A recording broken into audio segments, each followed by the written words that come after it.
Hey guys, another day. Syempre, another video na naman tayo. So, for today's video, tara at gagawa nga tayo ng customized envelope. Sobrang dali nga lang gawin ito. So, ito nga lang yung gagamitin natin. Itong print natin, tapos itong parang kutsilyo or di kaya squeegee, and syempre itong roller nga. Yung size nga pala ng ating photo, ayan, 8x8 nga pala ito. And gagamit din pala tayo ng double-sided tape. And syempre, ayan, ikakat nga lang muna natin ito. So, napanood ko nga lang ito guys, and ayan, grabe na shock ako na pwede ka palang makagawa ng ganitong envelope. Yung iba nga nagwo-worry nga na hindi nga sila makagawa ng envelope dahil wala silang cutting machine or wala silang template o di kaya wala sila nung scoring board. And ito, gamit nga lang yung mga pinakita ko kanina. So, pwede ka na nga makagawa nga ng envelope. So, ito na nga, after ko nga siyang makat, so, ayan, ipo-fold nga lang natin itong magkabilaan nga. Ayan, kailangan nga nilang magtagpo dyan sa gitna. Parang ikaw pinagtagpo pero hindi tinadhana. Charis. So, ayan, hagud-hagurin lang natin gamit nga itong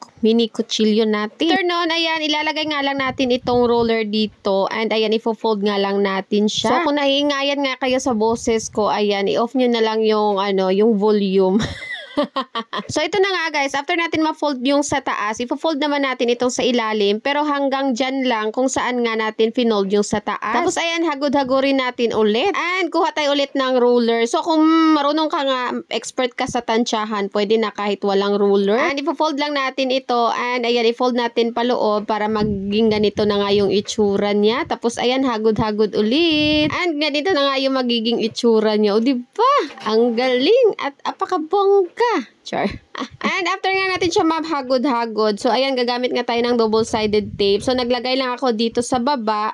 And ayan, ifo-fold lang, didikit lang natin ng paganon. And after nga nun, dito naman sa gilid, ayan, magkabilaan lang yung nilagyan ko nga dito ng double-sided tape. So kung wala kang double-sided tape, pwede naman dito yung glue. After natin malagyan ng double-sided tape, ayan, ipipil off nga lang natin siya. And syempre, ayan, ididikit na nga natin. And ito na nga yung magiging outcome niya. O diba, para talagang envelope naman talaga.